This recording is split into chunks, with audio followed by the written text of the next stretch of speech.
The hum of the jet engines filled the cabin as Flight 417 soared above the clouds. The smell of freshly brewed coffee mingled with the faint scent of cologne and luxury. The seats in business class gleamed with polished leather, occupied mostly by executives tapping on laptops or scrolling through phones, wrapped in their own worlds of success. But in seat 3, sat someone who didn't seem to belong there. A single father with a worn denim jacket, holding his little daughter close. Her eyes were red from crying, her small hands clutching a stuffed bunny as if it were her lifeline.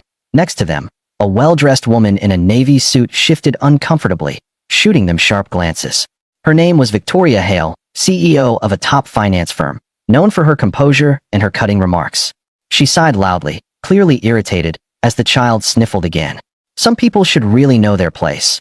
She muttered just loud enough for the man to hear. He said nothing. His name was Daniel Brooks, a 35-year-old former Air Force pilot turned small-town mechanic. The ticket had cost him nearly all his savings, but it was worth it. He was flying his daughter Lily to New York for a critical heart surgery, a last chance to save her fragile life. The world didn't see his story. They only saw his scuffed boots and budget clothes among the suits. Victoria rolled her eyes as Lily whimpered softly. Business class should be for business, she whispered again. Daniel looked out the window, his heart tightening, pretending not to hear. He was used to judgment. It had followed him ever since his wife passed away, ever since he had to learn how to raise Lily alone. The engines roared louder as the plane climbed higher into a perfect blue sky. The flight attendants moved gracefully through the aisle, serving breakfast trays. Everything seemed normal, until it wasn't that a sudden jolt shook the plane violently. Laptops clattered to the floor. Passengers gasped as the aircraft shuddered. The lights flickered once, twice, then dimmed. A muffled alarm sounded from the cockpit. Panic spread like wildfire. The captain's voice broke through the intercom, strained and urgent. Ladies and gentlemen, this is your captain speaking. We're experiencing a critical hydraulic failure. Please remain calm. The cabin was anything but calm. People screamed. Oxygen masks dangled from the ceiling. The flight attendants tried to keep order, but fear clawed through every heart. Victoria's face turned pale as she clutched the armrest. Her earlier arrogance melted into trembling disbelief. The pilot's voice came again, this time more desperate. If there's anyone on board with aviation experience, military, commercial, anything, please come forward immediately. The words hung in the air. Silence followed. Then the captain appeared in the aisle, rushing toward business class, his eyes scanning every face. He stopped abruptly near Daniel's row. Sir, please, are you Daniel Brooks? You were on the manifest with an Air Force record. Victoria's head snapped toward Daniel, her jaw dropping.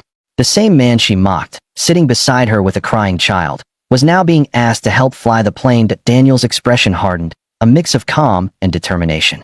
Yes, sir. Former F-16 pilot. What's the situation? The captain's voice wavered. Hydraulic failure. We've lost partial control of the tail, and one engine's overheating. We're 30 minutes from the nearest safe landing zone. I need another trained set of hands, now. Daniel gently lifted Lily and handed her to the flight attendant. Stay with her, he whispered. Then he turned to Victoria, whose eyes were wide with shock. For a moment, their eyes met, his filled with courage, hers with silent guilt. Without another word, he followed the captain toward the cockpit. Backhand index pointing right before we continue. If you believe in second chances, courage, and the power of kindness, please take a moment to like, comment, share, and subscribe. Your support helps us bring more real, emotional stories like this to life. Inside the cockpit, alarms blared. Warning lights flashed across the control panel. Daniel slid into the co-pilot's seat, his hands steady, his focus razor-sharp. His training kicked in instantly. Talk to me, he said. The captain briefed him in quick, clipped sentences. Daniel scanned the instruments. We've got asymmetrical thrust. If the left engine goes, we'll spiral. We need to reroute power and stabilize the tail manually. The captain nodded, sweat dripping from his forehead. You think you can do it? Daniel's eyes narrowed. We don't have a choice. He grabbed the control yoke, muscles tense. The plane lurched again as turbulence hit. Outside, dark clouds gathered on the horizon. The captain's knuckles turned white on the throttle. Daniel adjusted flaps, recalibrated the angle of descent, and overrode the hydraulic assist with manual input.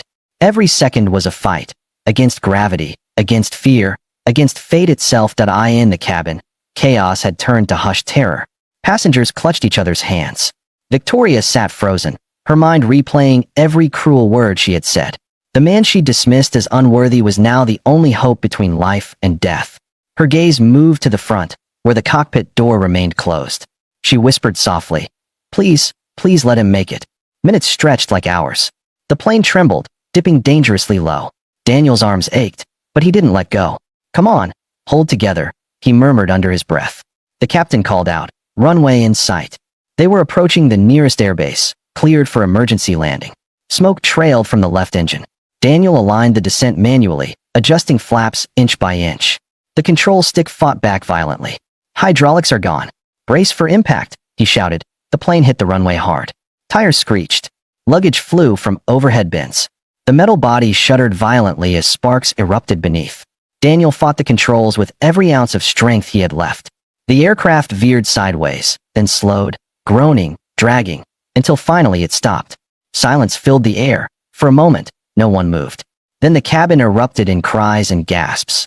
Of relief, disbelief, gratitude. The captain turned to Daniel, voice shaking. You just saved 216 lives. Daniel exhaled deeply, leaning back, exhaustion flooding through him. Just doing what I was trained to do, he said quietly. When the passengers finally stepped off the plane, emergency crews surrounded the aircraft. Lily ran into her father's arms, tears streaming down her cheeks. Daddy, were you scared? She whispered. He smiled softly. A little, but I had to be brave for you. Victoria stood a few feet away, watching the reunion with tears in her eyes. Her expensive suit was wrinkled, her hair slightly disheveled, but for the first time, her pride had vanished. She approached slowly, guilt etched across her face. Mr. Brooks, I owe you an apology, she said, voice trembling. I judged you. I mocked you. And yet, you saved us all. Daniel looked at her gently. Sometimes people see what they want to see, but we're all fighting battles others can't. She nodded, eyes glistening. If there's anything I can ever do for you or your daughter, he smiled faintly. Just be kinder next time. That's enough.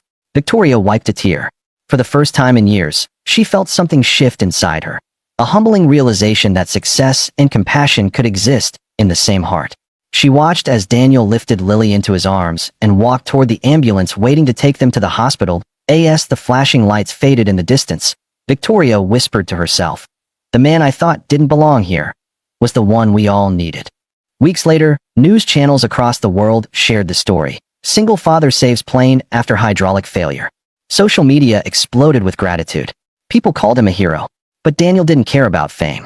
All that mattered was that Lily's surgery was successful, and she was smiling again. One evening, as they sat by the hospital window watching the sunset, Lily pointed to the sky. Daddy, will you fly again someday? Daniel smiled. Maybe, but for now, I just want to be here, with you. He pulled her close, feeling the warmth of her heartbeat. Somewhere deep inside, he knew that even in the darkest moments, courage, love, and faith could keep anyone flying.